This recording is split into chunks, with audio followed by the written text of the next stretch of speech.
설 연휴에 아마 이런 관심사들이 가장 많으실 것 같은데 조기 대선이 치러진다면 차기 주자는 누구일 것인가? 여론조사도 워낙 많이 나와서 이 얘기로 좀 집중적으로 살펴보도록 하겠습니다. 신년 여론조사 중에 저희가 먼저 결과를 좀 보여드릴게 YTN에서 발표한 양자대결 조사인데요. 보시면 아시겠지만 이게 이재명 민주당 대표와 오세훈 서울시장, 홍준표 대구시장이 동률이라는 조사 결과가 좀 나왔거든요. 최근에는 좀 오차범위내 접전까지는 나오다가 동률이 처음 나오다 보니까 이거 좀 의미가 있는 거 아니냐라는 분석들이 나오던데 그렇죠. 윤희석 대변인 보시기는 어떤가요? 일부 조사에서는 뭐 김문수 장관이 이기는 걸로도 나왔잖아요. 예. 어쨌든 지금 양자 대결에서조차 이재명 대표가 좀 주춤하는 게 보인다. 일단 그렇게 얘기할 수 있고 지금 네 분 나오는 거 보면은 오세훈, 홍준표 두 분은 이제 똑같아요. 예. 뭐 표본이 어찌됐고 그건 떠나서 일단 숫자상 그렇습니다. 그 다음에 뭐 김문수, 이재명 요 두 분도 거의 비슷하다고 봐야 되겠죠. 근데 쫙 보면은 이재명, 한동훈은 보면 이렇게 싹 양쪽으로 다 줄었잖아요. 이재명 대표 40%대가 떨어지네요. 예. 네. 그래서 저는 이걸 어떻게 해석을 했냐면 이재명 대표가 41, 40이 나오다 39로 줄었다. 한동훈 대표도 이제 다른 분들한테 줄은 거는 이제 아마도 탄핵에 관련한 계엄령 관련한 어떤 입장이 좀 다른 분들하고 달라서 그런 걸로 보이고 이재명 대표가 이제 좀 줄었다는 것에 의미를 좀 부여하고 싶어요. 그 얘기는 상대가 한동훈일 때만 왜 저렇게 줄었느냐. 중간 정도 지대에서 이재명 대표를 비판적 지지하던 분들이 한동훈이라는 선택지가 나오니까 의사표명을 보류한 거 아닌가. 그렇게 생각을 합니다. 이재명 대표랑 한동훈 전 대표를 좀 양손에 두고 저울질하는 사람들이 좀 있다 이렇게 봐야 그렇죠. 되나요? 그 얘기는 네. 좋게 표현하면 한동훈 대표 입장에서는 중도 확장 가능성이 다른 세 분보다 더 있다고 표현할 수 있는 거고요. 그래서 만약에 한동훈 전 대표가 저희 당의 후보가 되면은 지금 40일씩 돼 있는 저 표 그대로 가져갈 거예요. 네. 국민의힘 후보가 됐다고 해서 한동훈 싫어도 후보가 됐는데 한동훈 후보니까 난 국민의힘 지지층이지만 안 찍어 이러지는 않을 거란 말이에요. 거기 더하기 중도 확장성까지 있을 수 있다는 것으로 저는 역으로 해석을 해봤습니다. 근데 그러려면 한동훈 전 대표가 후보가 돼야 될 텐데. 그건 이제 뭐 나중에 예. 네. 될지 안 될지는 그 본인도 모를 거예요. 예. 그래서 일단은 두고 봐야 되는데 전체적인 이제 양자 대결을 보면 단순 수치예요. 이게 이제 진보, 보수, 중도 세 개를 다 합쳤잖아요. 근데 최근에 이제 국민의힘이나 윤석열 대통령의 어떤 이 진영은 위기입니다. 근데 위기가 올 때마다 양 지지층은요 위기에 결집을 해요. 네. 그래서 보수 과표집이 생기기도 하고 민주당이 또 위기가 되면 진보 쪽에 가표집이 생기기도 합니다. 그래서 여론조사가 이 결집을 통한 가표집의 현상이 나타나는데 저는 오세훈, 홍준표, 김문수 이 세 분은 봤을 때는 이재명 대표가 상수로 봤을 때 이 인물의 평가보다는 이재명 대 윤석열로 보는 게 맞을 것 같아요. 이재명 대 윤석열. 그렇죠. 아직도 이 여론조사에 많이 응답하는 보수층은 국민의힘 지지층 내에서도 우리가 보통 뭐 그 한 손에 태극기 한 손에 성조기를 든 여기 그 광화문 앞에서 많이 보시는 네. 그런 분들이 많이 참여했다고 볼 수 있고 그래서 윤석열 대통령의 이번에 탄핵에 대해서 같이 긍정해주는 사람에 대해 손을 대주고 대리전하는 것이다. 그래서 51대 49의 양상이 지금 저는 여론에 나온다고 보는 것이고 네. 그다음에 한동훈하고 이재명 대표 부분들은 아까 뭐 윤희석 대변인도 얘기하셨지만 이게 이제 중도 확산성에 대한 부분들의 의미는 있어요. 네. 그런데 한동훈 대표도 지금 국민의힘에서 그렇게 형편이 좋지는 않다. 예를 들면 그렇죠. 지금 네. 윤석열 대통령을 지지하는 층에서는 한동훈 대표를 배제하고 있어요. 배척하고 있고 그 안에서는 다만 배신자다 이런 말까지 뭐 하고. 그런 뭐 얘기들이 나오니까 33%라는 수치를 보여주는 것인데 중요한 건 이재명 대표가 39로 쭉 빠져요. 왜냐하면 한동훈 대표가 저렇게 그 보수층에서 이탈이 있으면 저기 이재명 대표가 가져와야 되는데 일단 저걸 봤을 때는 모름이란 응답이 많다고 보는 거죠. 네. 그랬을 때는 여기서 하나 건질 수 있는 건 이재명 대표가 앞으로는 중도 확장성에 대한 어떤 숙제가 생겼다. 네. 그 정도로 좀 풀이하면 좋을 것 같아요.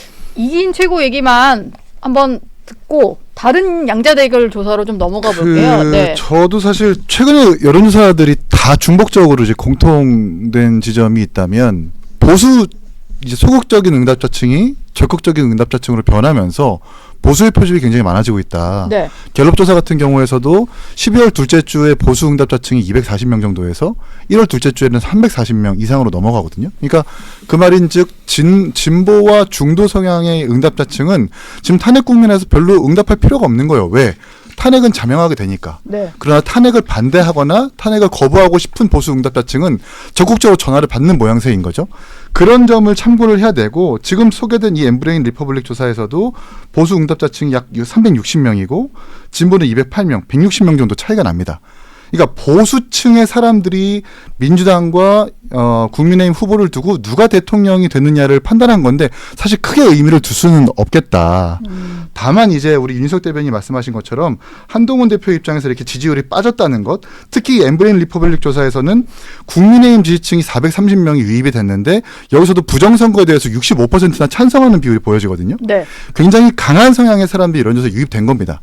그 사람들이 한동훈 대표에 대해서 찍지 않고 이렇게 39대 33 나온다는 것은 극렬한 지지층 측이 한동훈 대표를 거부하고 있다는 것. 반면에 이제 중도 내지는 탄핵에 대해서 찬성하는 국민들의 어떤 눈높이와 부합하는 조사로는 볼 수는 없다. 이렇게 말씀드리고 싶네요. 다음 조사를 좀 하나 또 보여드릴 텐데 27일에 공표된 조사입니다. 중앙일보가 한국갤럽에 의뢰를 해서 나온 결과인데 일단은 요것부터 일단 보시고 오세훈, 홍준표 두 분은 또 오차범위내 접전을 벌이고 있는 양상이고 다음 판을 좀 준비를 했는데요.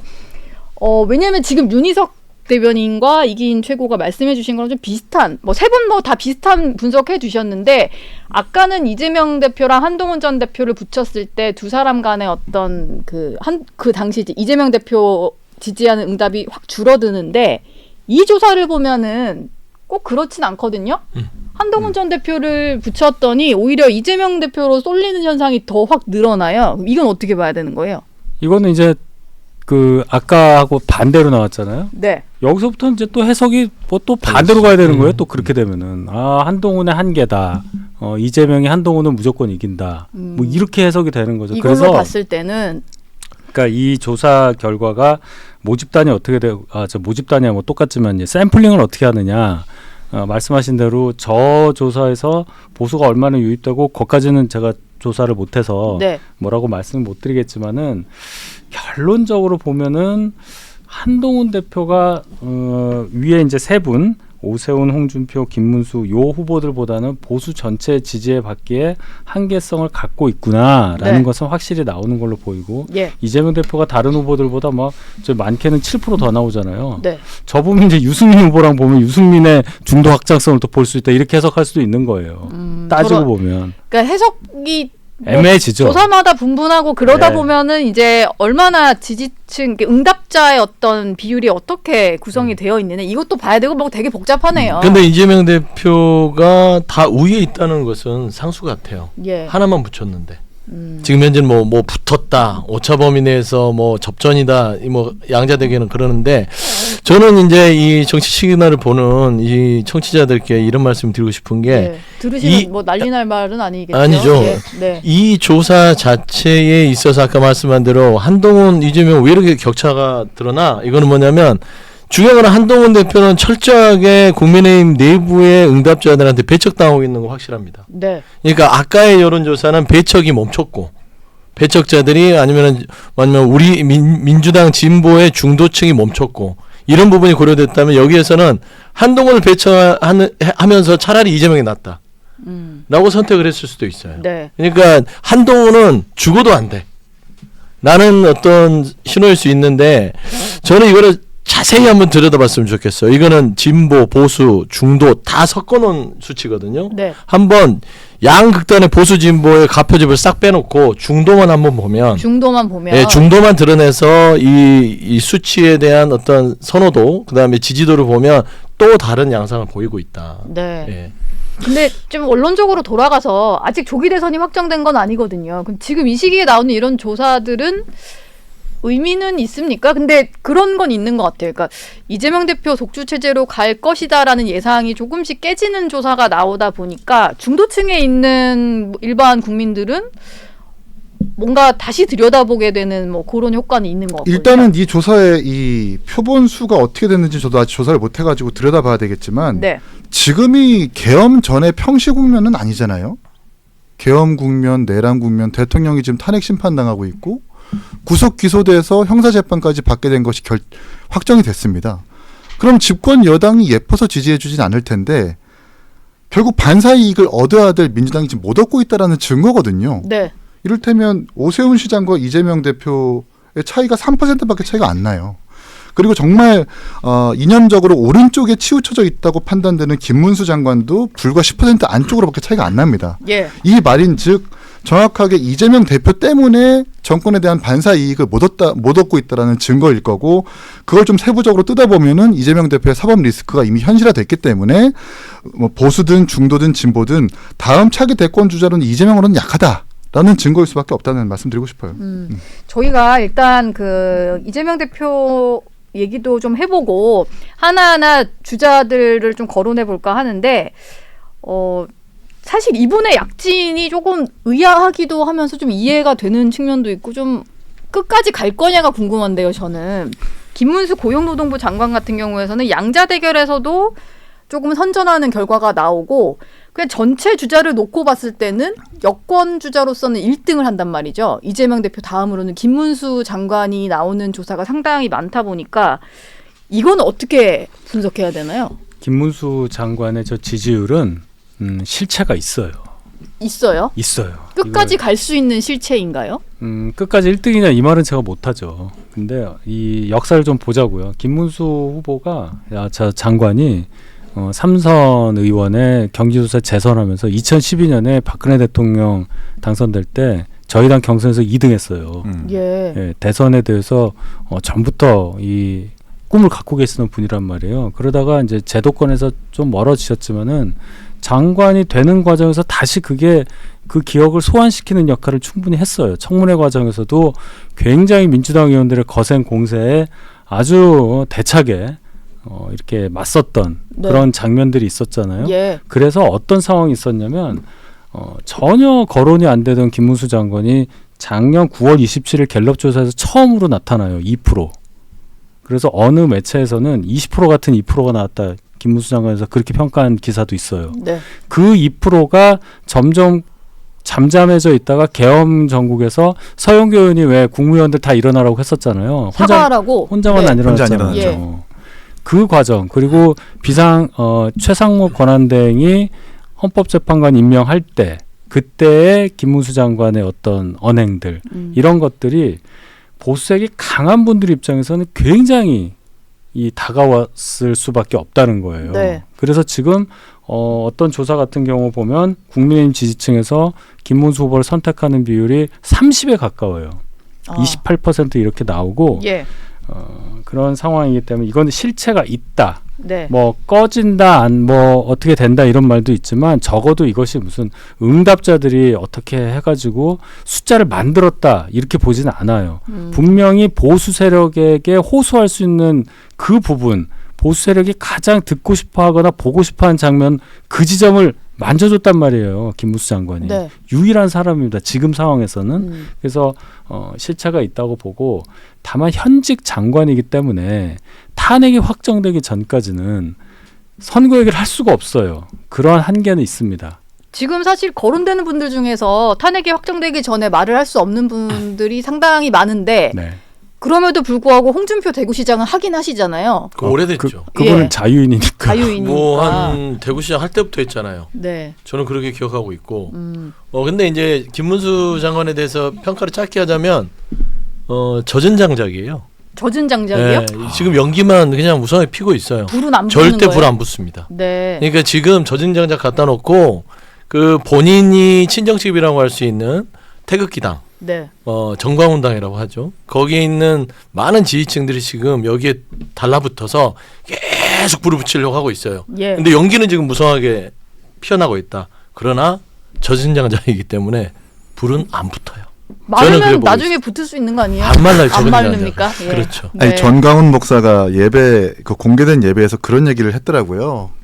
하나님이 김문수 장관을 대통령으로 만들려고 했다. 아 그래요? 정확하게 그렇게 이른바 자신의 신도들 아주 극단적인 이 이념 성향을 가지고 있는 사람들한테 지금 외부적으로 메시지를 표출하고 있거든요. 네. 근데 거기와 국민의힘 지지 내부 지지층 속에서도 이념적으로 부합하는 사람들이 분명히 있습니다. 그 이제 부합점이 이렇게 여론조사로 표출되는 것이고, 그리고 윤석열 대통령도 지금 구속됐고 탄핵 심판 받고 있지만 윤 대통령의 정치적 영향력은 여전히 유효하거든요. 그 방향성이 어디로 가느냐인데, 방금 말씀하신 것처럼 국무위원도 일어서라고 했을 때 혼자 일어나지 않고 네. 계속 윤석열 대통령에 대해서 부정선거라든지 이런 명맥을 이을 만한 메시지들을 계속 했잖아요. 그런 점에서 봤을 때 보수의 어떤 고정 아스팔트 지지층은 그래, 다음 대통령은 어쩌면 윤석열에 이어서 김문수로 해야 될 수 있겠다라는 여론이 분명히 실체가 있는 것 같다고 저는 동의합니다. 지금 근데 그 한동훈 전 대표가 집거를 하고 있는데 목격담 정치가 다시 등장을 하고, 최근에 진종호 의원과 좀 다시 관계가 회복된 모습도 보이고 이러다 보니까 언제쯤 다시 등판할 거냐 이게 관심인데, 신지호 전 의원 같은 경우는 조기 대선이 확정되면 김문수와 한동훈 전 대표의 대결이 될 것이다 이렇게 전망을 했어요. 네. 이거는 좀 근거가 있는 전망인가요? 근거는 이제 그분의 생각이니까 예. 그분께 여쭤봐야 될 것 같고, 네. 앞으로 어떻게 될지 굉장히 그 예측하기가 굉장히 어려워요. 지금 저 여론조사 수치도 있고, 저는 이제 뭘 유심히 보냐면 국민의힘 지지층의 한정에서 물어본 각 후보들에 대한 지지도, 예. 그것만 보거든요. 네. 왜냐하면 우리가 저 1대1 대결이 되려면 전제가 후보가 된다는 전제가 있어야 되잖아요. 투표지에 이름이 올라가야 될 거 아닙니까? 그렇죠.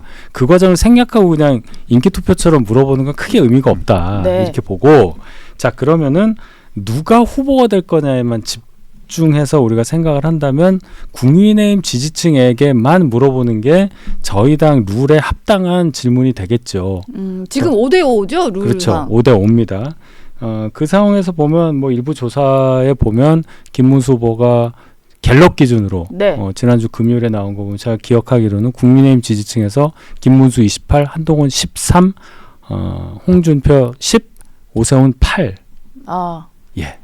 국민의힘 지지층으로만 좁혀서 한정했을 때. 보면 그럼 보수도 아니고요. 네. 국민의힘 지지층이에요. 중요한 얘기입니다, 여기서. 예. 보수 지지층 중에는 조금 센 분들도 있고 뭐 그렇잖아요. 예. 보수인데 국민의힘 지지 안 해. 이런 사람들도 꽤 있어요. 네. 근데 저희 당의 후보를 뽑는 과정에서 적어도 당원이면 국민의힘 지지층이 맞을 거고요. 또 저희 여론조사에서 응답하는 분들도 지난번 한동훈 대표 대표될 때 보면 63 민심 당심 똑같았잖아요. 네. 그런 구성을 본다면 국민의힘 지지층의 한정에서 물어보는 여론조사 결과가 당 대선 후보 되는 과정을 예측하는 데에는 대단히 적합한 도구가 될 수 있다. 그럼 신지호 의원 얘기가 맞는데, 저 조사만으로 보자면 지금 김문수 다음은 한동훈 이렇게 되거든요. 홍준표 시장보다도 한동훈 전 대표가 높게 나오면 네. 두 사람 간의 대결이 될 것이다. 이 전망이 좀 맞는 것 같기도 한데요. 38대 13 정도 봐야겠죠. 왜냐하면 김문수, 홍준표는 같은 지지층을 기반으로 하고 있다고 봐야 돼요. 예. 그러니까 지금 이제 윤희숙 대변인님이 국민의힘만 보라고 그랬잖아요. 네. 근데 이제 보수라면 거기에는 이제 자유통일당의 보수들도 들어가 있어요. 그러니까 당원이 국민의힘이 아닌 자유통일당도 말하자면 응답에 응했을 땐 보수예요. 예. 그러니까 그걸 빼고 국민의힘만 순수하게 봤을 때는 저는 김문수, 홍준표가 서로 윤석열의 후계자의 쟁탈전을 할 가능성이 높고, 네. 그러면 한 38대 한동훈 대표는 순수하게 아무것도 안 하는데 13 정도 되는 것이고요. 오세훈 시장 같은 경우는 이제 양쪽 다 양다리. 여기도 먹고 여기도 먹고. 예. 그렇기 때문에 이제 8%는 어디로 갈지에 대해서 지금 관망한다고 봤을 때 그냥 오세훈 시장은 아주 오래된 보수층의 상수의 후보라서 때 한 8% 정도 나오는 거예요. 네. 그러니까 저는 한동훈 지금 전 대표가 홍준표, 김문수를 합쳐 38%하고 비했을 때는 그렇게 썩 나쁘지는 않은 것 같아요. 지금 현재 상황에서는. 네. 왜냐하면 되게 이게 경도돼 있거든요. 예. 보수층의 어떤 응답률이. 네. 그리고 봤을 땐 말씀한 대로 윤석열 대리인과 한동훈 전 대표의 어떤 당내 경선은 뭐 당연히 그런 흐름으로 가지 않을까 싶습니다.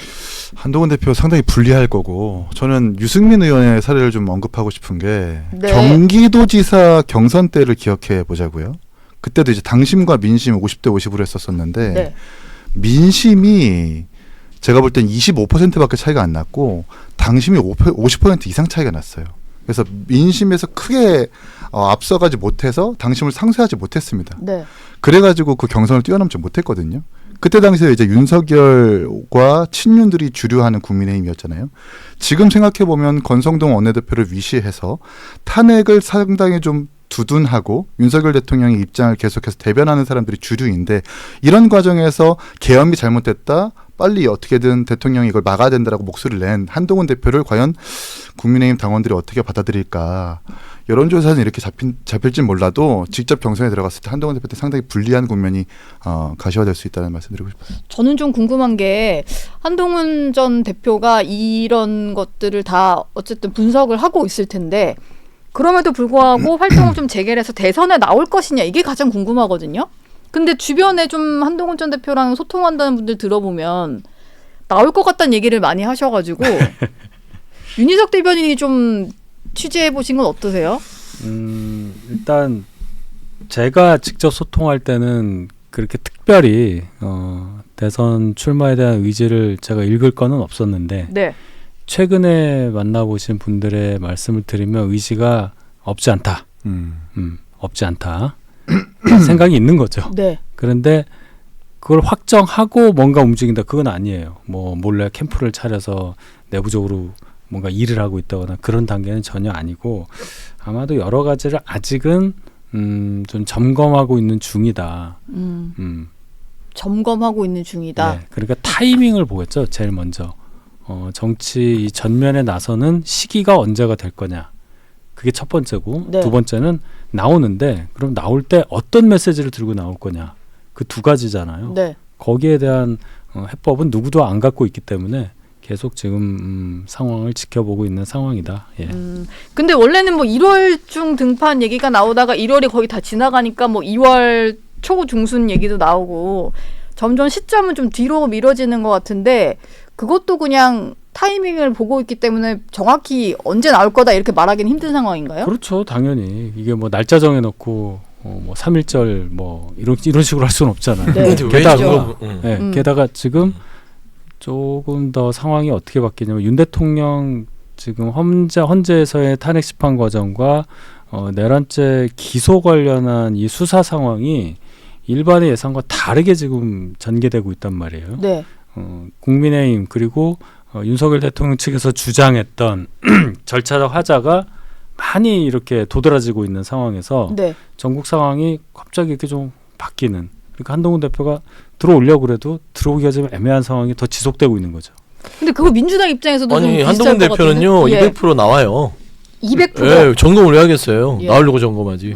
점검 끝에 안 나올 수도 있잖아요. 아니 뭘 점검 끝에 안 나옵니까? 그럴 것 같으면 지금 해외를 가거나 미국을 예. 가거나 뭐 잠깐 쉬고 오겠습니다 하는 건데 네. 지금 계속해서 외국도 안 나가고 여행도 안 가고 그 막 사진이 찍히고 사진도 찍히고 저 주변에 있는 인물들을 다시 만나고 진정 의원하고도 따지고 보면 애증 관계가 있는데 다시 만나잖아요. 네. 그거 뭐냐면 이제 준비를 하는 거예요.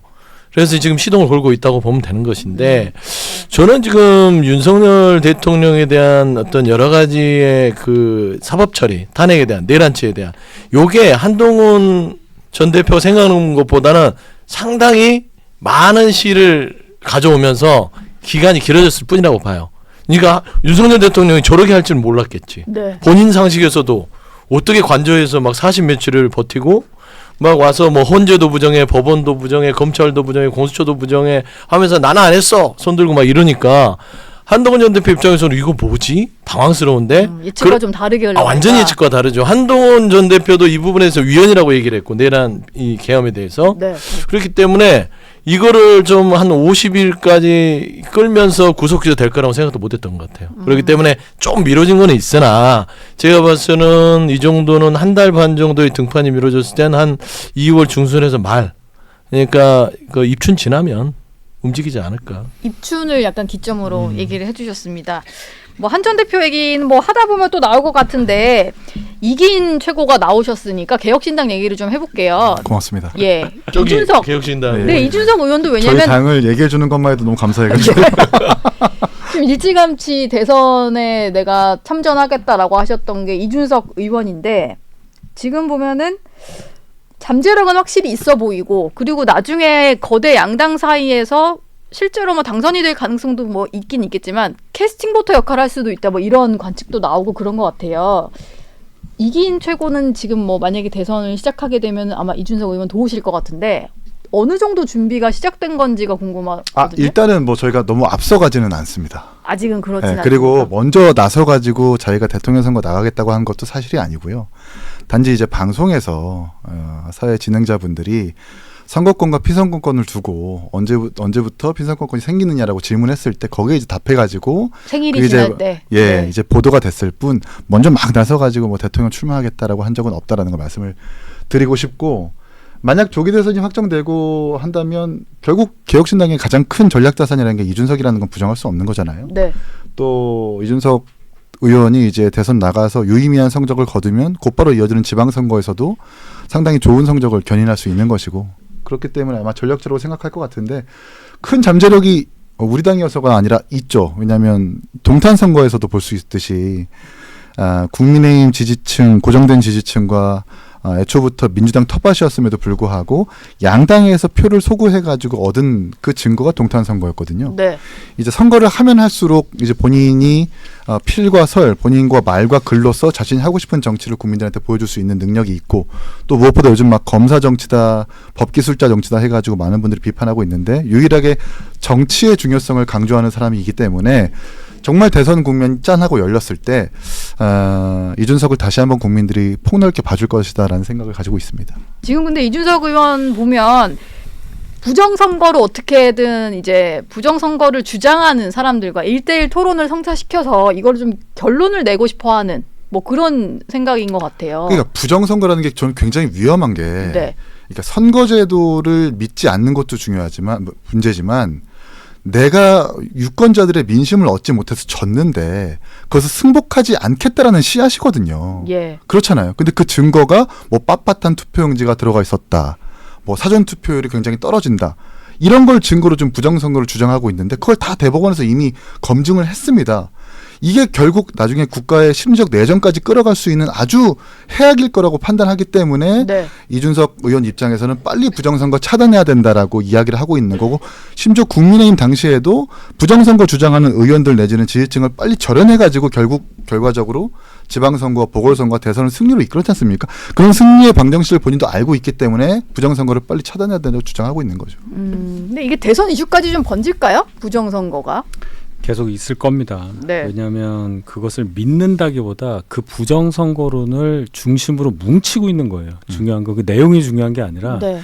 부정선거에 대해서 실제 부정선거가 있었다기보다 그 선거는 문제가 있었어라는 인식을 갖고 있는 분들이 그걸 기준으로 뭉친다는 측면에서 이게 사라지기가 적어도 어렵다. 조만간. 네. 그래서 이 부분은 뭐 토론으로 해결될 것도 아니에요.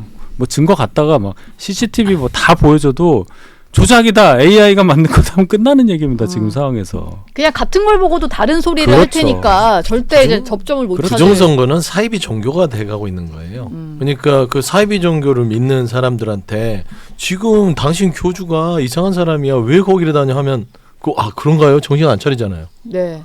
보통 이 사이비에 빠진 사람이나 음모론에 빠진 사람은 그 믿는 사람이 죽어야 끝난다는 얘기가 있어요. 그러니까 이거는 절대 바꿀 수가 없는 상황이기 때문에 네. 뭐 일단은 부정선거로는 계속해서 이 사회에서 부딪히면서 이번 선거가 갈 것 같고요. 네. 이준석 의원의 평을 좀 하자면 정치 공력은 무시할 수 없죠. 나름대로 또 젊은 그 정치인으로서의 주목도도 있고. 근데 정치라는 게 두 가지가 있어야 되는데 하나는 공력 갖고만 되는 게 아니라 디딜 곳이 있어야 돼요. 네. 뭐 진보도 아니고 보수도 아니고 그런 데서 무당이냐? 그것도 아니에요. 그러니까 중도도 아니고 진보도 아니고 보수도 아니고 애매한 포지션에서 그러면 어디를 딛고 할 것이냐? 라는 차원에서는 네. 이준석 의원이 아직은 그 부분은 미약하다. 라는 것이고 두 번째 최근에 보면은 이제 동탄에서 멋있게 이제 등판을 하긴 했어요. 근데 저는 폄훼하려는 게 아니라 운칠 기삼이었다. 그러니까 운이 7, 예. 기가 한 3 정도 되는데 네. 이준석 의원이니까 지금 째려보시는데 이기인 최고가요? 6대 4라고 할게요. 운은 6, 기가 4. 네. 비율을 줄여주신 겁니까? 줄여줄게요. 왜 그러냐면 예. 상대 후보가 약한 후보를 만났잖아요. 이준석이라는 큰 어떻게 보면은 인지도가 있는 사람과 민주당의 후보 자체는 별로 인지도가 없는 사람이 만나서 인지도가 물론 텃밭이긴 대형 자동차 회사 대표하시고 뭐 그건 그러는데. 대형 자동차 회사 그 별로 유권자들한테 크게 네. 대단하지 않아요. 그것도 삼자구도였는데. 삼자구도였어도 근데 예. 저는 그런 부분에 있어서 물론 이준석 의원의 능력을 인정은 하나 그 자체가 대권으로 나가는 데 있어서의 어떤 건 정치력의 리트머스라고 보기에는 쉽지 않아서 예. 본인 스스로를 과대평가하지 않고 겸손하게 가면 한번 이번 선거에서 유의미한 이준석의 이름은 알릴 수 있을 것 같아요. 근데 지난번 대선 때도 좀 이제 복기를 해보면 윤석열 대통령이 당선되는 데 있어서 이준석 당시 대표의 전략이 좀 유효했다라는 얘기를 많이 해요. 세대 포이론 얘기를 하면서 특히 젊은 남성 지지층, 보수 지지층 사이에서 뭐 여가부 폐지라던가 좀 먹히는 전략들을 꽤 많이 냈잖아요. 네. 그러다 보니까 이게 이준석 대표가 완주를 하지 않고 중간에 만약에 어떤 특정 후보를 지지하면서 좀 이 판에서 빠진다면 그 표를 좀 양당 입장에서는 좀 필요로 할 것이다 이런 분석들이 있더라고요. 네, 충분히 의미 있는 분석이고요. 예. 그렇게 될 때 어디로 갈 거냐는 뭐 볼 것도 없죠. 뭐 이재명 또는 민주당 후보에게 갈 리는 없을 겁니다. 예. 그는 이제 단일화를 염두에 두고 하신 말씀인데 이준석 대표는 지금 단일화는 절대 없다라는 얘기를 해요. 그 얘기는 할 수 있다는 얘기로 저는 들립니다. 그게 오히려요? 들리고, 예, 네. 완주의 의미가 없기 때문이에요. 승부가 완전히 기울었을 때야 본인의 어떤 기록을 남기기 위해서라도 기준점을 만들기 위해서라도 완주를 하겠지만 그게 큰 의미가 없을 때는 당연히 한쪽에 힘을 보태서 뭔가 더 기여하는 식으로 선거를 끌지 않을까 이렇게 보고 이준석 대표가 지금 지지율이 미미하고 하지만 가지고 있는 상징성은 숫자보다 훨씬 크기 때문에 네. 앞으로 대선에서 큰 역할을 하리라고 저는 봅니다. 이준석 의원이 혹시 민주당 후보를 지지하고 물러날 가능성은 이게 일부 정확하게 없나요? 지금 예. 요런 대화가 네. 동탄 캠프 내에서 정확하게 있었었고 동탄 캠프 왜냐하면 내에서 당세도 약하고 네. 당 지지율과 본인의 인지도가 사실 디커플링 되니까 그러면 국민의힘 내지는 다른 당 후보랑 좀 이렇게 단일화해야 되는 거 아니라고 외부에서든 캠프 내부에서든 제안이 있었어요. 예. 근데 고집스럽게 이준석의 정치로 승부를 보겠다라고 한 게 본인 당사자고 결국 선택을 받은 거죠. 그러니까 보수냐 진보냐 모호하다는 말씀 주셨는데 최근 들어서 보수라는 말이 굉장히 오염되기도 했었었고 그렇다고 해서 민주당이 진보냐? 그것도 아니거든요. 네. 이념적인 정치의 필요성이 점점 떨어지고 있는 상황에서 그리고 당세가 디딜 곳이 없다. 당세가 약하다. 그렇다고 해서 민주당이 거대 의석을 가지고 좋은 정치를 했느냐. 뭐 6대 은행장 불러가지고 으름장을 놓는다든지 이런 모습들을 보면서 과연 국민들이 좋아하실까. 그래서 이준석이 얘기하는 게 그거거든요. 만약 내가 당선이 된다면 당세는 약하지만 결국 강제적인 협치를 할 수밖에 없다. 지금 가장 필요한 게 협치 아니겠느냐. 당에 상관없이 이념과 상관없이 능력이 되고 이 기능이 된다면 누구라도 등용하겠다. 그런 정치가 필요하다고 얘기하는 게 아마 국민들한테 주요하게 생각해 주실 거라는 생각이 듭니다. 지금 저희가 여권 주자만 좀 계속 얘기를 했는데 민주당 내부 얘기도 좀 해봐야 될 것 같습니다. 이재명 대표만 있는 게 아니잖아요. 그리고 이재명 대표가 뭐 경선 없이 당 후보가 될 것도 아니고 하니까 다른 주자 얘기도 좀 해보겠습니다. 근데 저희가 아무리 좀 이렇게 칸을 넓혀가지고 다른 후보들까지 담으려고 해봐도 김동연 지사, 우원식 국회의장 정도, 특히 또 지금 우원식 의장은 무소속 상태이다 보니까 저 정도로밖에 넓혀지지가 않아요. 네.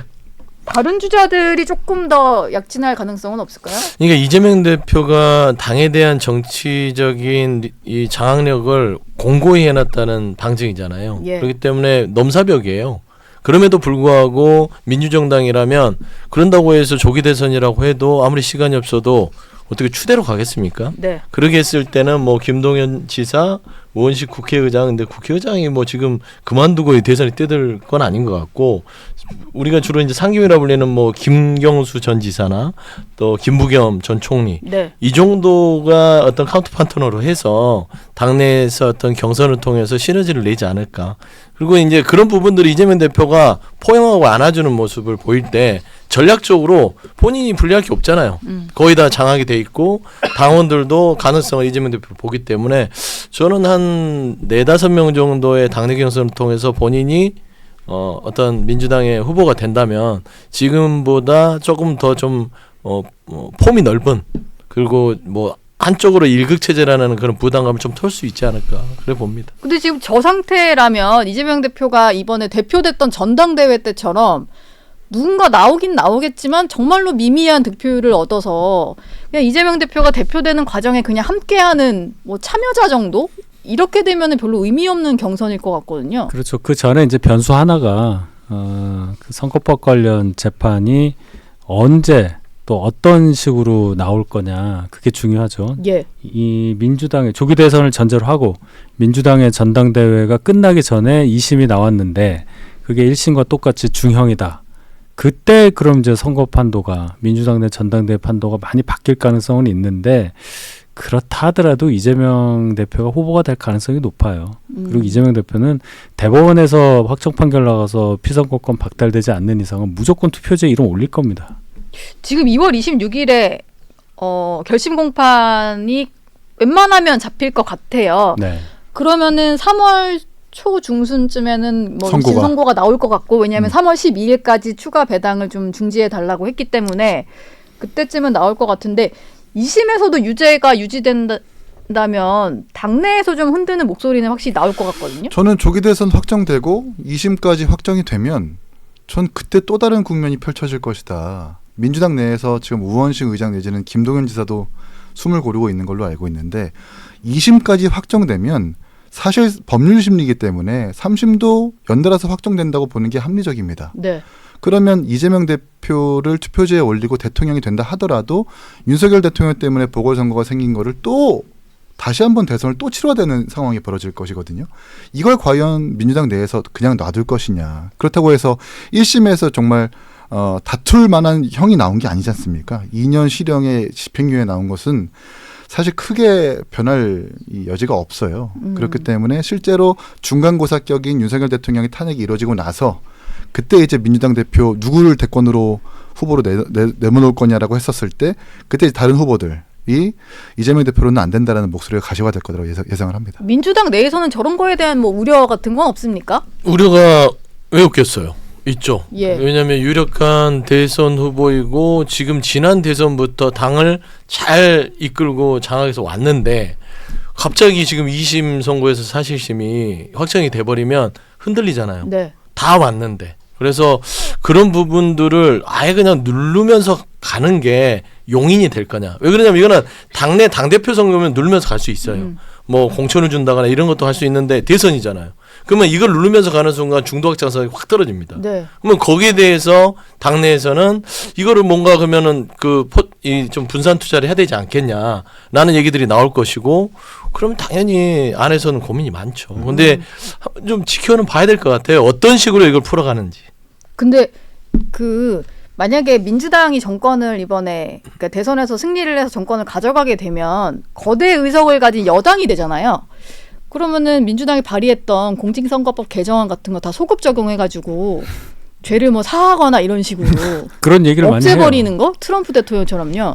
그러니까. 예. 아니, 그렇게는 안 하죠. 그렇게는 안 하나요? 대한민국이 뭐 어떤 나라인데. 그걸 어떻게 믿어? 그거는 근데 저기 그렇게 안 한다라고 믿고 싶은데 네. 지금까지 직접 발의를 하고 국회에 등록을 해서 정말 민주당이 실현시키려고 지금 움직이고 있기 때문에 그거는 장담할 수가 없는 거죠. 지금 서영주 대변인 아니라고 하시니까 저희 뭐 아니에요. 셋은 믿어보겠습니다만 지금 왜냐하면 그렇게 되는 순간 그게 뭐 장난처럼 저는 좀 사람들이 얘기를 하더라고요. 그러기 위해서 내 죄를 사하려고 네. 입법을 하고 이재명 대표가 그걸 감면받는다. 그렇게 하면은 그거는 완전히 민주주의의 기본 원칙을 깨버리는 거죠. 네. 그거는 있을 수 없는 일이고요. 아마 그 법의 필요성에 대해서는 예. 주장하고 갈 수 있으나 그거를 입법을 통과시켜서 이재명 대표를 뭐 죄를 좀 깎아주고 하는 거 이거는 당내에서도 생각하지도 않고 뭐 실현될 수도 없다. 근데 본인의 그 사법적 이게 국회에서만이 아니라 일단 민주당 당내에서 당원 당규까지 고쳐가면서 후보가 당대표가 됐잖아요.